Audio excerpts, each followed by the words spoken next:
Bonjour et bienvenue dans mon journal de lecture de la semaine. Cette semaine, je vais parler des livres en cours de lecture ou ceux que j'ai terminés durant cette semaine. Voici la traditionnelle pile de livres qui m'occupe. Il y en a 5 cette semaine. J'en ai terminé 2, j'en ai poursuivi ou commencé en tout cas 3 autres dans le courant de cette semaine. Et donc je vais parler de ces lectures qui sont assez variées, mais qui peuvent parfois interférer ou dialoguer. Alors, je vais commencer par un roman bref de Jérémie Tolomé, Clark Nova, roman inspiré des personnages de l'écrivain américain William Burroughs, que je ne connais pas bien. J'ai acheté depuis Le Festin nu, qui est le livre le plus connu de cet auteur, mais que je n'ai pas encore lu. Et cette histoire-là est assez intéressante aussi dans l'écriture de Jérémie Tolomé, qui est une écriture qui est très moderne et très originale dans la manière dont elle se déploie. C'est peut-être un point commun de la plupart des livres dont je vais parler, en tout cas les 3 premiers, ont quelque chose qui innove dans la forme du texte. Et cette histoire de Clark Nova, de quoi s'agit-il ? On est dans un train qui circule entre 2 stations dans le monde, un monde futuriste ou imaginaire, en tout cas un monde qui n'est pas tout à fait le nôtre. Il y aurait 3 ou 4 plutôt, 4 lieux, 4 stations où des hommes vivraient encore, c'est-à-dire une station au nord, sud, est et ouest, et entre deux des trains qui circulent dans la glace, et tout ceci dans une ambiance très sombre, avec un meurtrier, enfin un agent qui tue, qui ne se considère pas comme meurtrier, avec une espèce de machine, la Clark Nova, qui elle aussi est tout à fait étrange, et on rencontre des personnages tous plus machiavéliques et mauvais les uns que les autres. On rencontre aussi les poètes officiels, et il y a quelque chose qui est aussi plein d'ironie et qui m'a beaucoup plu dans ce livre-là. Lisons peut-être un passage pour se rendre compte ce à quoi ça ressemble. C'est difficile de décrire ce texte-là sans le lire. Donc on est dans le train express, voiture 5, les poètes officiels.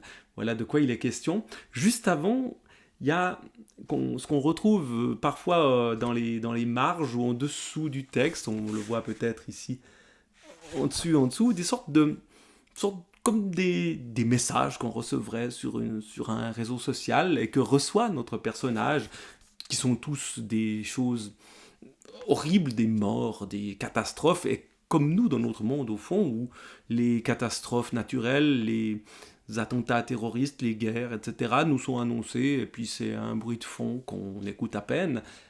Donc ici, par exemple, 112 morts, station Nord, attaque par explosifs artisanaux. Puis un peu plus loin, au bas de la page suivante, 313 morts, station Nord, rupture d'un barrage. Vous voyez, ces catastrophes ordinaires qui sont là. Et entre deux, on est donc peut-être protégé, pas protégé tant que ça, en fait, dans un train express voiture 5. C'est dans la voiture 5, dans le cadre classique des voitures 1 à 3, qui ont été décrites auparavant. On passe d'un wagon à l'autre, d'une voiture à l'autre. Certaines sont plus étranges que d'autres. Rien à voir avec la voiture 4. Ici, des passagers et passagères tout à fait classiques en train de tuer le temps. Voilà, rien de fou ici, voilà. Encore tout à son bonheur d'avoir rencontré le docteur Benway, la Clark Nova et Guillerette, donc la machine qui accompagne le personnage principal de William Lee.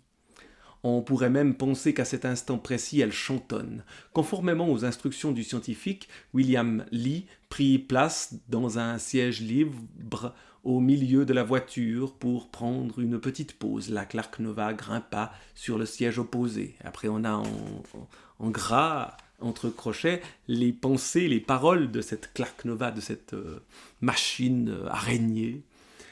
Agent Lee Quand vous vous serez bien assez reposé, je suggère que nous nous rendions au plus vite en voiture neuve. Je meurs d'impatience de savoir ce que le docteur Benway nous réserve.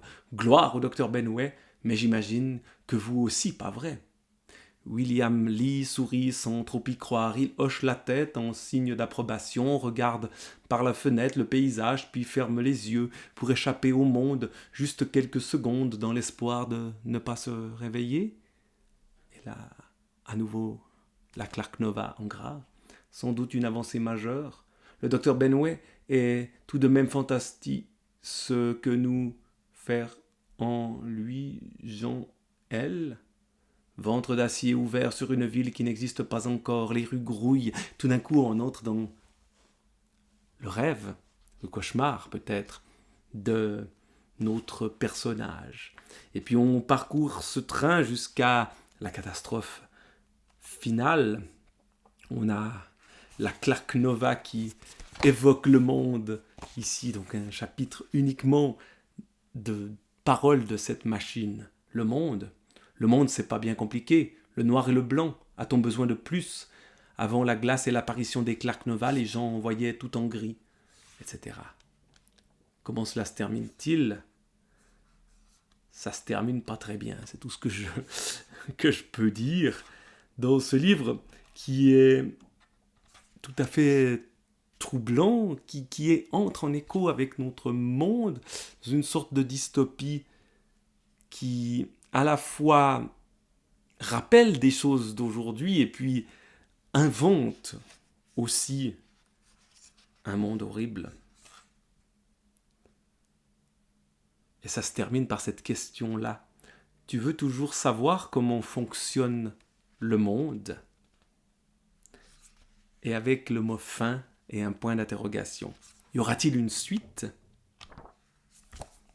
Je ne sais pas. S'il y en a une, j'irai voir ce que c'est. Mais passons à un deuxième livre tout aussi innovateur, sinon encore plus innovateur. C'est difficile de comparer et de faire un classement, on n'est pas dans la même démarche, mais quelque chose qui est dans l'invention langagière. Ces bruits de Anne Savelli que j'ai terminé aussi, ces bruits de la ville, d'une ville réelle, mais aussi imaginée, là peut-être plutôt par une sorte de personnage étrange d'une malade, enfin d'une personne qui est dans un lit d'hôpital et qui entend, voit des choses, et en même temps il y a une petite fille qui s'appelle F, qui représente la fille et la femme sans doute, et petit à petit elle grandit en une journée, puisque le principe de ce livre, dans sa construction, c'est que on passe de minute en minute.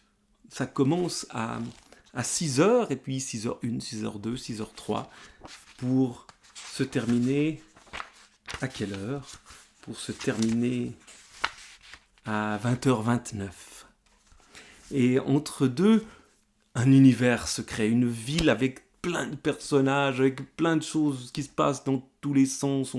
On suit ce qui se passe dans un restaurant, puis ce qui se passe dans un supermarché, et puis tout d'un coup, on est dans un commissariat de police. Enfin bref, il y a plein de choses qui sont là, qui entrent en contact ou pas, les personnages qui eux aussi sont plus ou moins reliés entre eux, et tout ça est assez déroutant, mais là aussi assez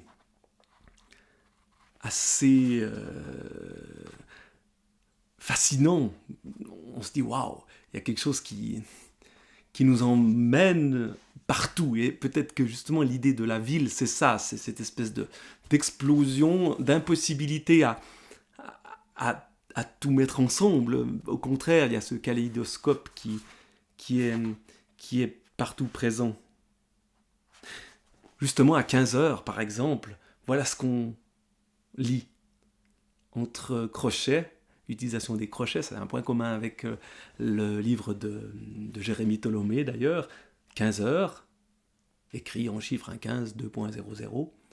Nouveau crochet qui ensuite exprime le lieu. 1000 écrans, ville entière. une minute dans une journée dans une minute.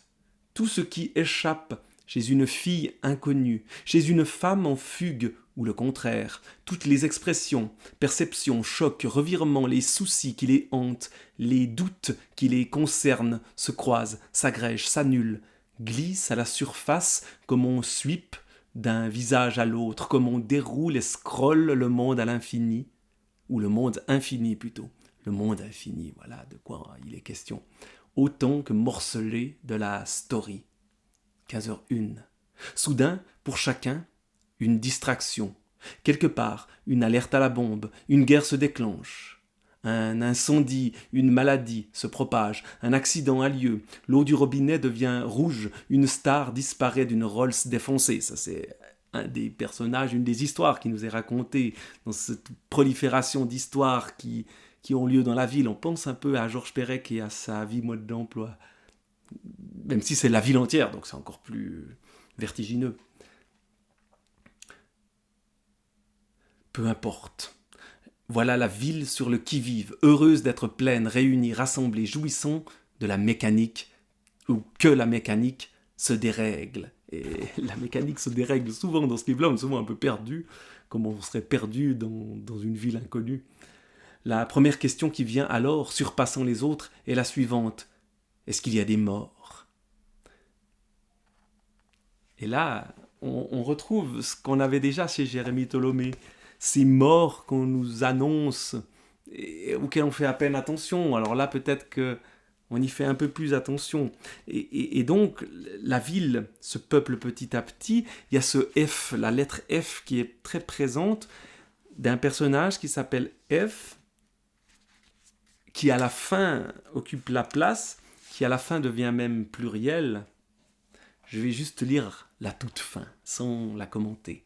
20h29, nous marchons dans la foule en parure ou armure. Nous portons des robes de chair fraîche. Nous tannons et assouplissons le cuir. Faisons de nos oreilles des instruments de musique. Aiguisons l'à propos qui nous est refusé. Nous voilons, dévoilons nos cordes vocales. Les pas dans nos pas se réagencent. Il y a de quoi voir maintenant, de quoi écouter et se faire entendre. Voilà un livre à écouter et à faire entendre, sans doute. Mais continuons notre petit parcours des lectures, des livres qui m'ont occupé cette semaine. Ça, c'est les 2 livres que j'ai terminés. Il y en a d'autres que je poursuis, que j'ai commencé et dans lesquels j'avance vaille que vaille. Dans la Pléiade de Nathalie Sarraute, là aussi une inventrice de forme. Je lis le roman, son second roman, son deuxième roman, Marthereau, où là aussi, ce qui est intéressant, c'est que oui, on nous raconte une histoire un peu banale d'une maison que l'on veut acheter ou pas, un certain Marthereau dont on se demande s'il n'est pas en train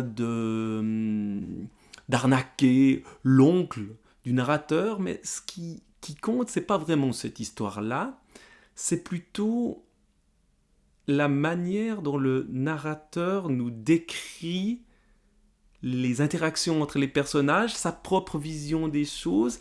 On n'est jamais très certain de ce qui se passe. Il essaye de trouver par des choses infimes, j'allais dire l'essence de la relation. Alors ce que Nathalie Sarraute appelle, on en a déjà parlé, des tropismes. Et il cherche ceci, il y a des certitudes qui s'effondrent, il y a des malaises, il y a des relations qui se changent ou qui restent floues. Et les personnages, le personnage de Marthereau est le personnage qui a l'air solide au départ, qui a l'air un personnage qu'on arrive à comprendre tout de suite, et puis petit à petit, ça colle pas, on se pose plein de questions. Bref, dans la lecture de ce livre-là, on est sans cesse en train de se demander ce qu'on est véritablement en train de lire, et le narrateur lui-même le fait. Par exemple, dans ce passage que je vais que je vais lire, il fait d'abord référence à Kafka et au procès, puis voilà ce qu'il écrit. Ou ce qu'elle écrit, mais le narrateur est un homme. C'est un narrateur interne, un jeu qui est masculin. Ridicule. Évidemment, j'avais trouvé cela ridicule.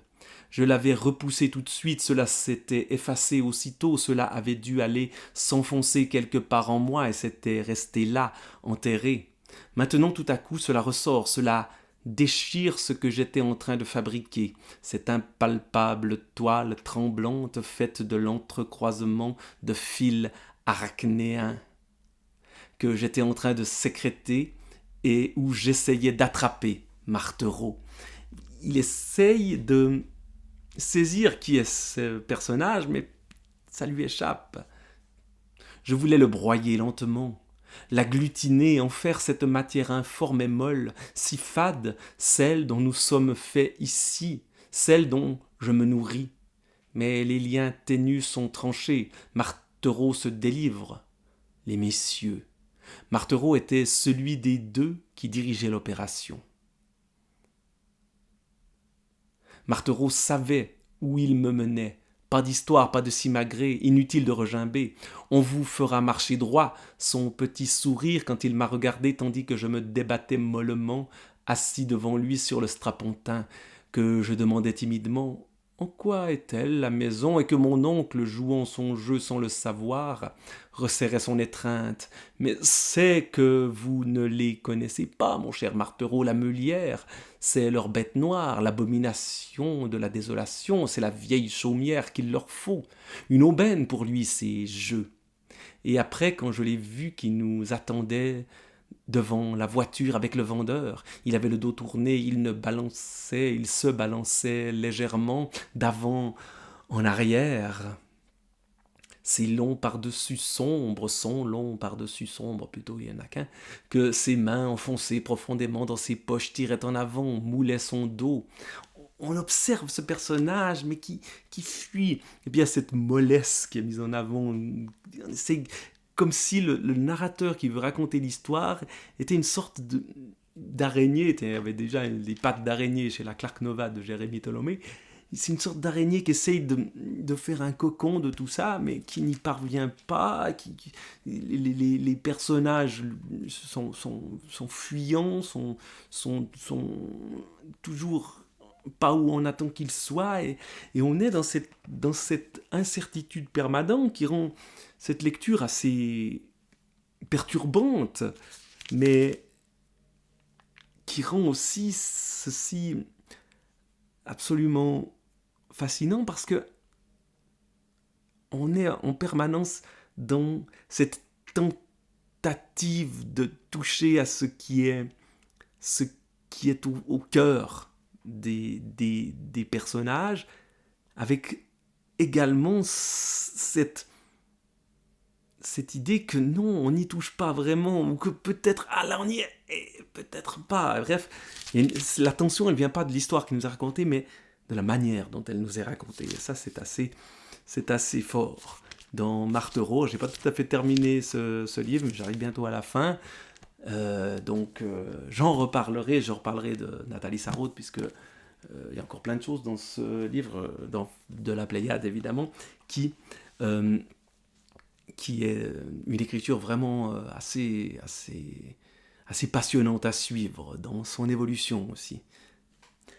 Alors, écriture passionnante à suivre, livres qui sont difficiles à saisir, il y en a d'autres. Alors là, j'entre dans toute autre chose, mais dans peut-être aussi comment on touche à des choses difficiles à appréhender.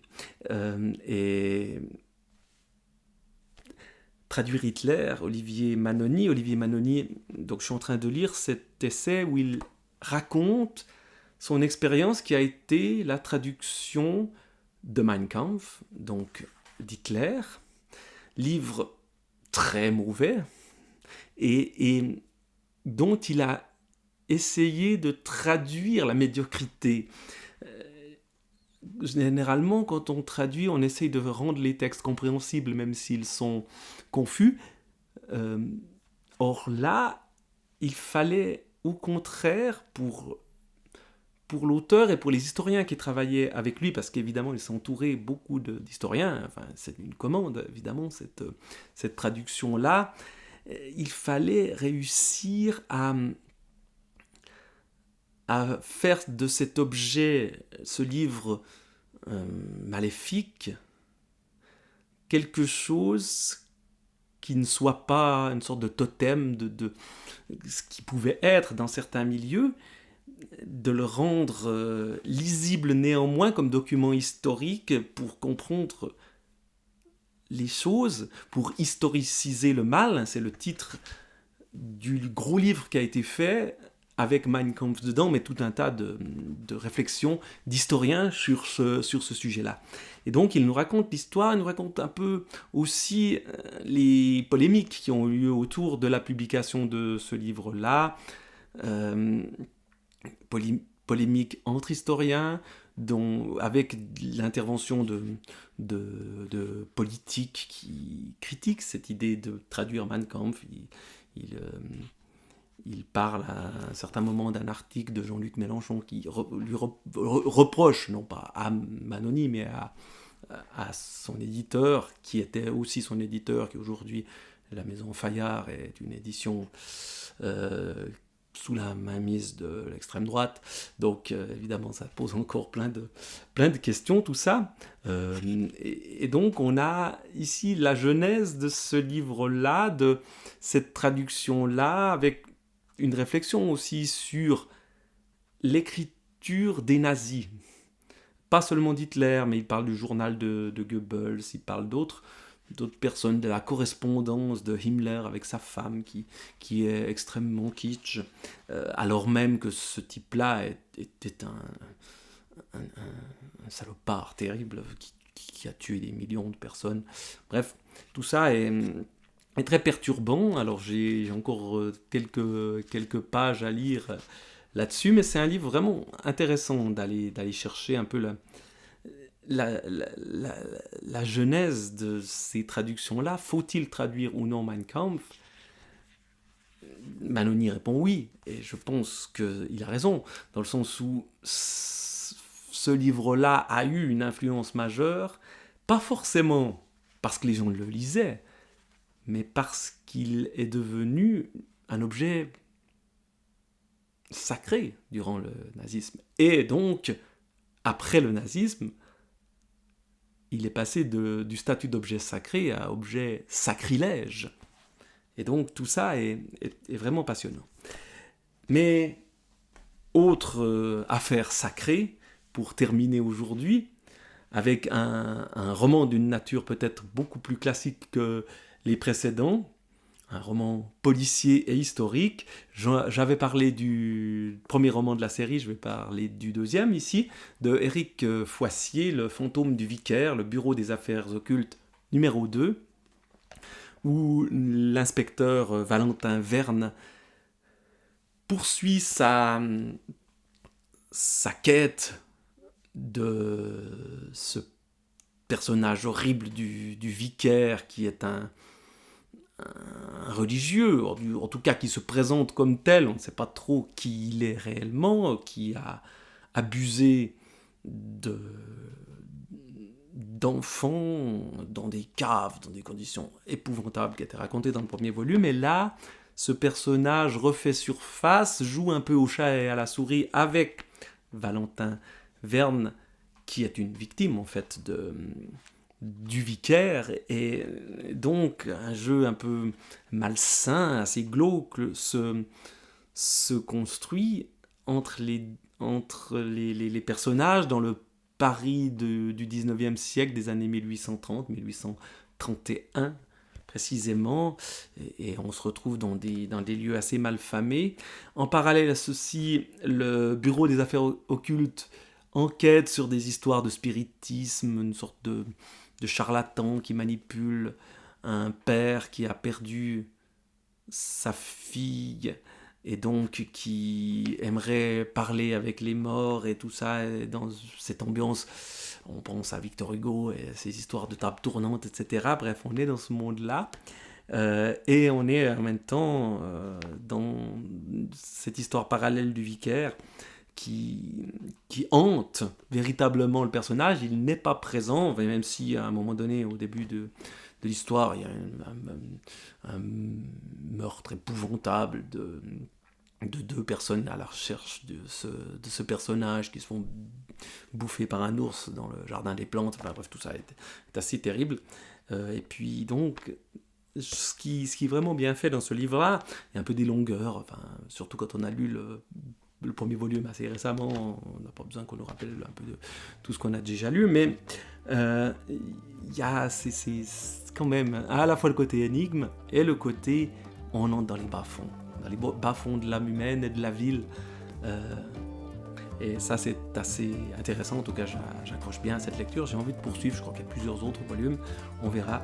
Je vais donc poursuivre cette lecture-là comme les autres dont j'ai parlé et qui se trouvent maintenant derrière moi.